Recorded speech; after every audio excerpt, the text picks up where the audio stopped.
Hello guys, I hope you all are doing well. Welcome back to Mindful Study to all by दीपक भंडारी। तो जैसे मैंने कहा था कि ये लास्ट लेक्चर होगा, पर ये सेकंड लास्ट लेक्चर है अगेन। इसके बाद हम रैप अप कर लेंगे इस सीरीज को, क्योंकि इसमें थोड़ा इंपॉर्टेंट टर्म्स बची हुई हैं। इसमें हम देखेंगे some important items of 7 schedules में क्या क्या है, ठीक है। यूनियन लिस्ट में कौन कौन सी हैं, स्टेट लिस्ट में कौन सी हैं, कंकरेंट लिस्ट में कौन कौन सी हैं। तो सबसे पहले बात करते हैं some important article items of 7 schedule के, जो यूनियन लिस्ट में है, और एंट्री नंबर होगा उसमें, ठीक है, कि कौन सी एंट्री नंबर है।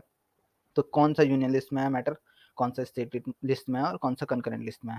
तो जो यूनियन लिस्ट का फर्स्ट जो वो है आइटम है, ये है naval, military and air force and any other arm force. जो ये आती है, ये यूनियन लिस्ट में आती है। यूनियन लिस्ट मतलब जो सेंटर जिस पर लॉ बनाता है। तो ये एंट्री नंबर 2 है। इसके बाद आता है railways, entry number 22। National highways 23।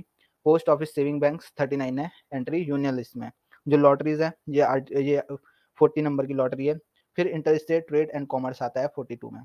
इसके बाद आएगा बैंकिंग 45 में, insurance 47, stock exchange and future markets 48 में, establishment of standard weight and measures ये आता है 50 में।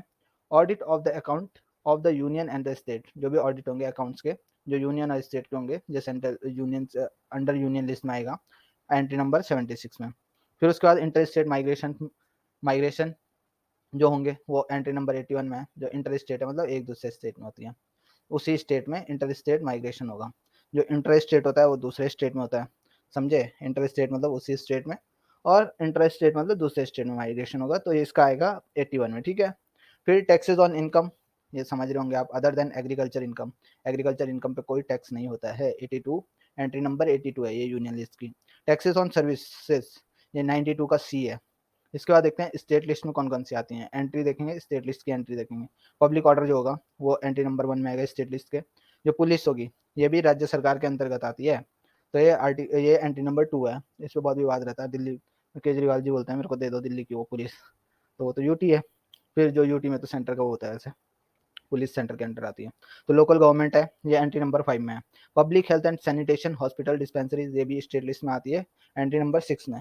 पिलग्रिमेज आता है, ये भी एंट्री नंबर 7 में, ठीक है। उसके बाद पॉन्ड्स हो गया 16 में, वाटर हो गया 17 में, फिशरीज 21, मार्केट एंड फेयर्स, जो भी मार्केट और मेले लगते हैं वो आते हैं 28 में, एंट्री नंबर 28 स्टेट लिस्ट की। एंटरटेनमेंट एंड अम्यूजमेंट ये आता है एंट्री नंबर 33 में। बैटिंग एंड गैम्बलिंग ये 34 में।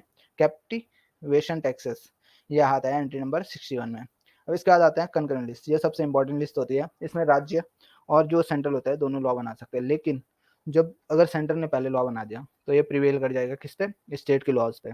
तो सबसे पहले क्रिमिनल लॉ आता है एंट्री नंबर 1 में। क्रिमिनल प्रोसीजर 2 में। प्रिवेंशन एंड डिटेंशन होता है यहाँ पे, एंट्री नंबर 3 में, ठीक है। मैरिज एंड डाइवोर्स भी इसी में आता है कंकरेंट लिस्ट में, एंट्री नंबर 5 में। बैंक करप्सी एंड इंसॉल्वेंसी मतलब दिवालिया हो जाना, तो ये एंट्री नंबर 9 में आता है। फॉरेस्ट आता है एंट्री नंबर 17 के ए में। तो इसके बाद क्या है, इसके बाद है economic and social planning, entry number 20 में। Population control and family planning 20 ए में। फैक्ट्रीज 36 में आती है। इलेक्ट्रिसिटी 38 में। Newspaper books and printing presses ये 39 में आती है। तो ये सब आते हैं किसमें, कंकरेंट लिस्ट में। अब देखते हैं एक चीज़ के बारे में, जो ये था एंटी डिफेक्शन लॉ था, ये बिल रिसीव किया गया था। एंटी डिफेक्शन लॉ मतलब दल बदल का कानून है ये, ठीक है। तो जो ये बिल रिसीव किया गया था प्रेसिडेंट के द्वारा, अप्रूव कर दिया गया था 15 फरवरी 1985 को। और जो एक्ट आया था इफेक्ट में, ये आया था 18 मार्च 1985 को। फरवरी में हो गया था 15 फरवरी को अप्रूव, और एक्ट आया इसमें मार्च में। जो ये लॉ है, let out the procedure for disqualifying an elected member for the remaining terms. तो ये जो भी वो होते हैं मेंबर होते हैं जो अपनी पार्टी को छोड़ के दूसरी पार्टी में मिल जाते हैं, भाई किसी भी उसके उद्देश्य कुछ भी हो सकता है उनका, ठीक है, कि सीट के लिए जा रहे हैं, तो उनको उस पार्टी से निष्कासित कर दिया जाता है जितना उनका टर्म बचा होता है, ठीक है। हु डिफेक्टेड इधर बाय रिजाइनिंग और defying the party leadership and being absent on crucial vote, जो क्रूशियल वोटिंग होती है अगर उसमें भी नहीं प्रेजेंट होते हैं वो मेंबर, तो उसको वो कर दिया जाता है, उनको एंटी डिफेक्शन लॉ के तहत उनका जो टेन्योर बचा रहता है उसके लिए उनको सस्पेंड कर दिया जाता है, ठीक है। तो I hope you like the information. If you like the information hit the like button, if you don't like the information hit the dislike button. और होप सो आपको हमारी सीरीज पसंद आई होगी। अब तो ये हम एंड पे ही पहुंच चुके हैं, लास्ट लेक्चर आएगा इसके, उसमें इंपॉर्टेंट टर्म्स के बारे में बात करेंगे हम, जो जो इंपॉर्टेंट टर्म्स यूज होती हैं। So thank you so much, जय हिंद जय भारत।